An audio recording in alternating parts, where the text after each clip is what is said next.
बैठा दिया। जो सबसे पहली पंक्ति थी उसमें नारद जी को बैठा दिया। अब नारद जी जब बैठ गए तो नारद जी उचक करके बैठे, बोले जब विष्णुदेवी आएगी तो सबसे पहले हमी को देखेगी। नारद जी बेचारे उचक करके सागे बैठे। अब इधर जब विश्व मोहिनी स्वयंवर के लिए माला लेकर के निकली तो जैसे ही दृष्टि डाली तो जब नारद जी को बंदर का स्वरूप देखा तो दोबारा उस पंक्ति में विश्व मोहिनी ने दृष्टि ही नहीं डाली। नारद जी ने सोचा कि एक ही बार देखा है, दोबारा हमारी तरफ छोड़ो, यानी लोग बैठे इनकी तरफ भी नहीं देखा। बोले पूरी पंक्ति को ही नहीं देखा, आखिर क्या बात है? विचार करने वाली बात है। भगवान जब संत पर कृपा करते हैं तो जो माया है, माया की क्षमता नहीं है कि किसी संत पर दृष्टि डाल दे, क्योंकि जब भगवंत कृपा संत पर करते हैं तो माया उसका कुछ नहीं कर पाती। और जो संत के साथ में उनका सत्संग करते, उनके संग में है, बोले उनको भी माया छू नहीं सकती जो संत के साथ में रहते हैं। कहने का बात यह है कि भगवान ने नारद जी पर जब कृपा की है तो जो बैठे थे उनके साथ उनकी ओर भी माया ने मुड़ करके नहीं देखी। इधर जब विश्व मोहिनी माला लेकर के पहुंची तब तक भगवान नारायण सुंदर राजकुमार का स्वरूप लेकर के प्रकट हुए और विश्व मोहिनी ने भगवान नारायण के गले में माला डाल दी। जब माला डाल दी तो भगवान विष्णु वहां से अपनी धर्म पत्नियों को लेकर के अंतर ध्यान हो गए। अंतर्हितायाम मायायाम पूर्व जन्मति मानभूत। बोले जब हरि माया दूरी निवारी, जब हरि माया दूरी निवारी, नहीं तारा मान राजकुमारी, नहीं तारा मान राजकुमारी।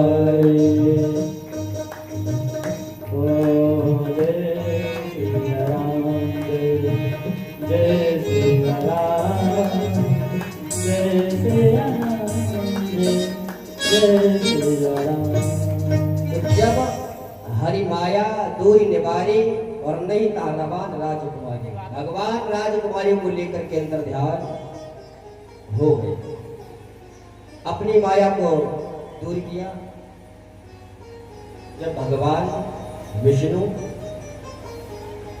विश्व मोहिनी को लेकर के अंतर ध्यान हो गए, नारद जी ने सोचा कि आखिर ये हुआ कैसे?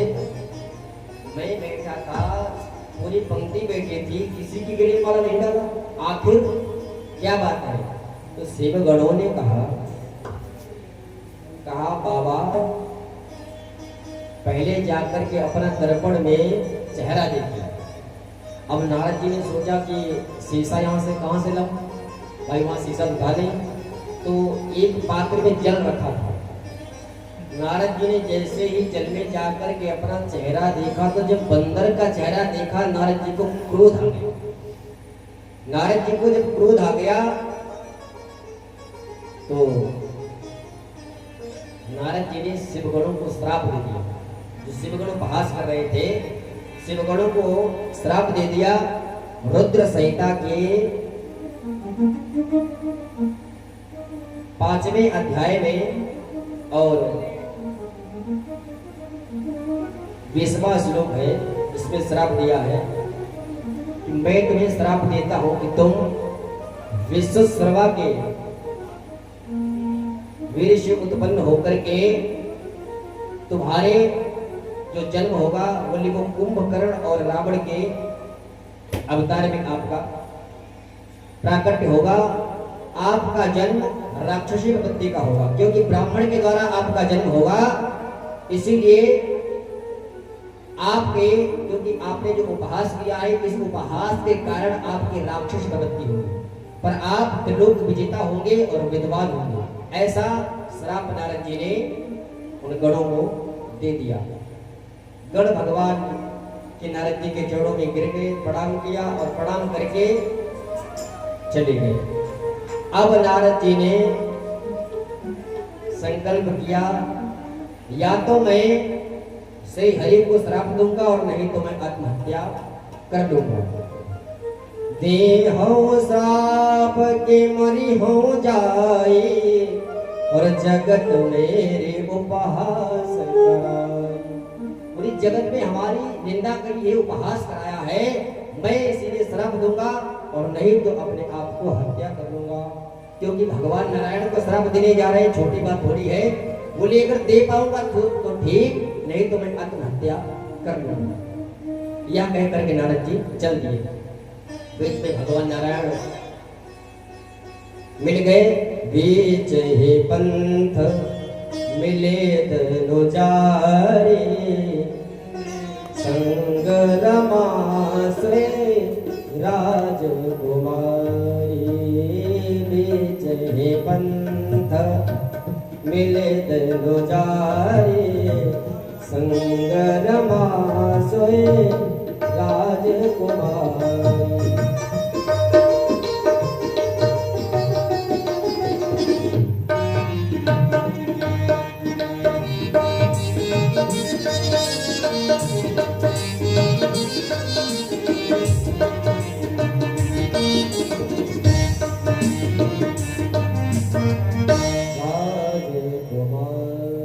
भगवान नारायण राजकुमारी के सहित बीच में मिल गए।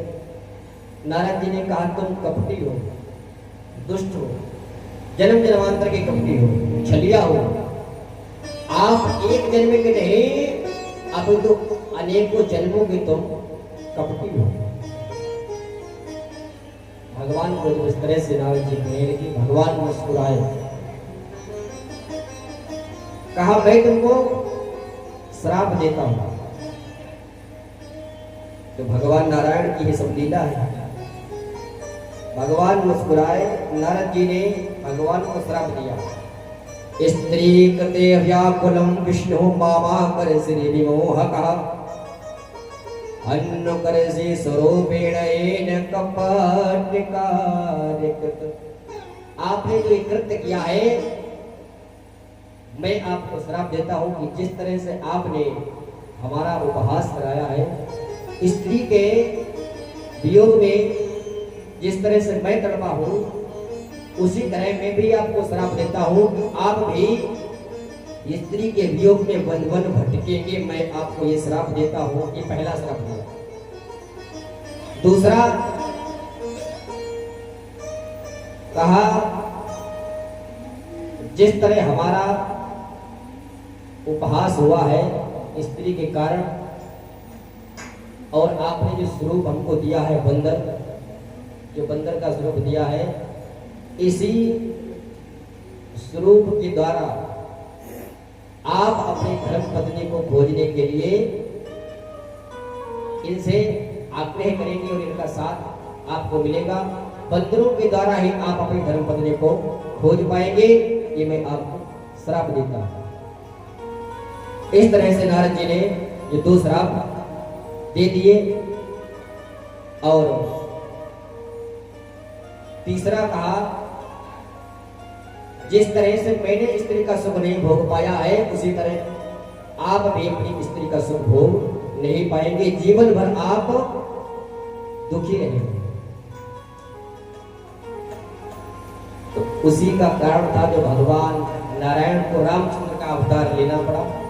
और जाकर के सीता जी का जब हरण हो गया तो बंदरों से सहायता ली। उसके उपरांत जब सीता जी को लेकर के आए तो प्रजा में ये अफवाह फैल गई कि सीता जी वहां रही है, तो उसके कारण सीता जी को त्यागना पड़ा। तो जीवन भर दुखी ही रहे।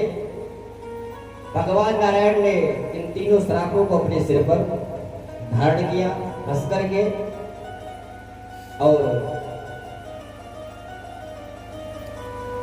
कहा आप कहते हो कि मैं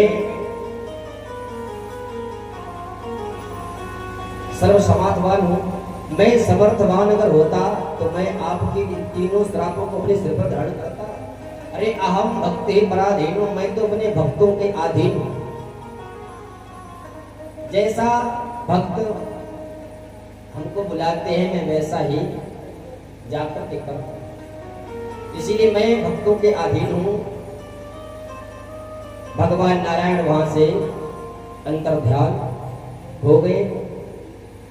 अब जब नारद जी को ये लगा कि ये सब गलत हुआ है तो जाकर के भगवान विष्णु से फिर बोले, प्रभु ये हमसे बड़ी गलती हुई, हम माफी के लायक नहीं है। भगवान ने कहा आपने जो किया ये सब हमारी इच्छा से किया है, इसमें ये सब हमारी ही इच्छा थी और आपका कल्याण करने के लिए ही हमको ये करना पड़ा, क्योंकि आपको अहंकार हो गया था, इसीलिए हमको ये सब करना पड़ा। तो भगवान नारायण ने कहा आपने जो हमारा उपहास किया है वो तो ठीक है, परंतु आपने भगवान शंकर का उपहास किया है कि हमको बर्दाश्त नहीं है, क्योंकि भगवान शंकर हमको अति प्रिय है। कहा फिर क्या करें? कहा तुम्हारा कल्याण तभी होगा जब जाकर के भगवान शिव की कथा को आप सुनोगे। जब हो जाए शंकर सतनामा, जब हो जाए शंकर सतनामा, कोई है हृदय तुरत बेगा,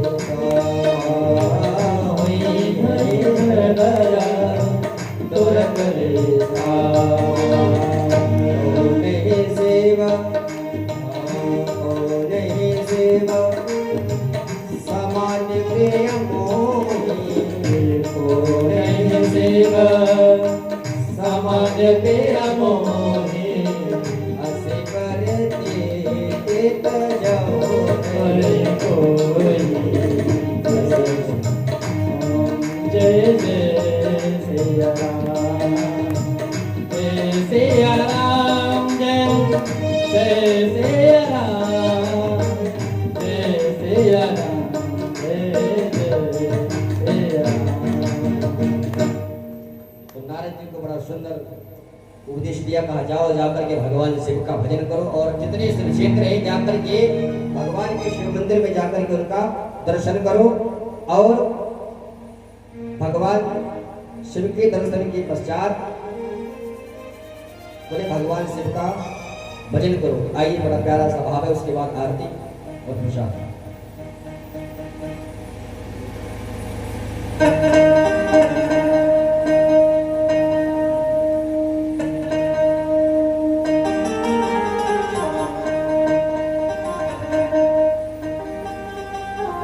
मेरे भोले बाबा आओ मेरे मकान में, मेरे भोले बाबा आओ मेरे मकान में, उत्तर तीन लोक में डंका बाजे सारे जहान में, तीन लोक में डंका बाजे सारे जहान में, डम डम डमरू बाज रहा है सारे जहान में, डम डम डमरू बाज रहा है सारे जहान में। आओ भोले बाबा मेरे मकान में, आओ भोले बाबा मेरे मकान में, तीन लोक में डंका बाजे सारे जहान में, तीन लोक में डंका बाजे सारे जहान में। शंकर भगवान की जय।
भोले तुम्हारे रास्ते में गंगा जल भर लाई, भोले तुम्हारे रास्ते में गंगा जल भर आई, मैं गंगा जल भर लाई, मैं गंगा जल भर लाई, मैं गंगा जल भर लाई, मैं गंगा जल भर लाई।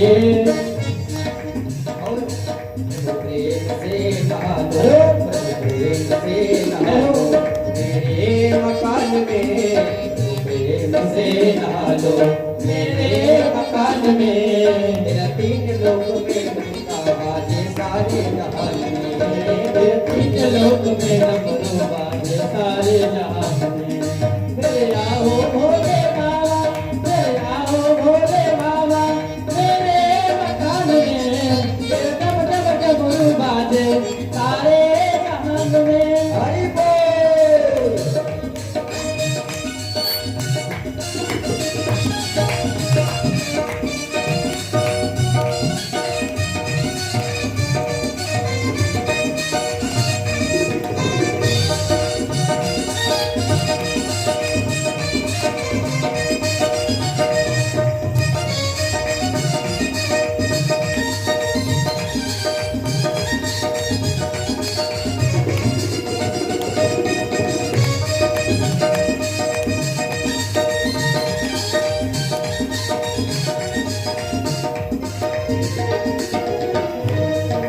भोले तेरे वास्ते में बागंबर ले आए, मेरे भोले तेरे वास्ते में बागंबर ले आए, मैं बागंबर ले आए, मैं बागंबर ले आए, मैं बागंबर ले आए, मैं बागंबर ले आए। बागंबर को प्रेम, बागंबर को प्रेम, मेरे मकान में, मेरे मकान में तेरा तीन लोग के डमरू बाजे सारे जहान में, तेरे तीन लोक लोग में डमरू बाजे सारे जहान में। मेरे आओ भोले बाबा, मेरे आओ भोले बाबा, मेरे मकान में तेरा डम डम डमरू बाजे सारे जहान में। हर हर महादेव। भगवान की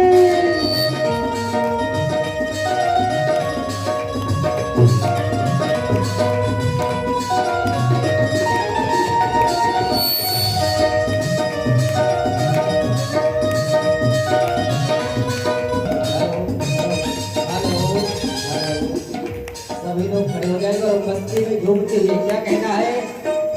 ओ मेरे भोले बाबा आओ, भोले बाबा आओ मेरे मकान में, मेरे मकान में मेरे लोग में गंगा बाजे सारे जहान में, मेरे लोग में गंगा बाजे सारे जहान में। हरिओम।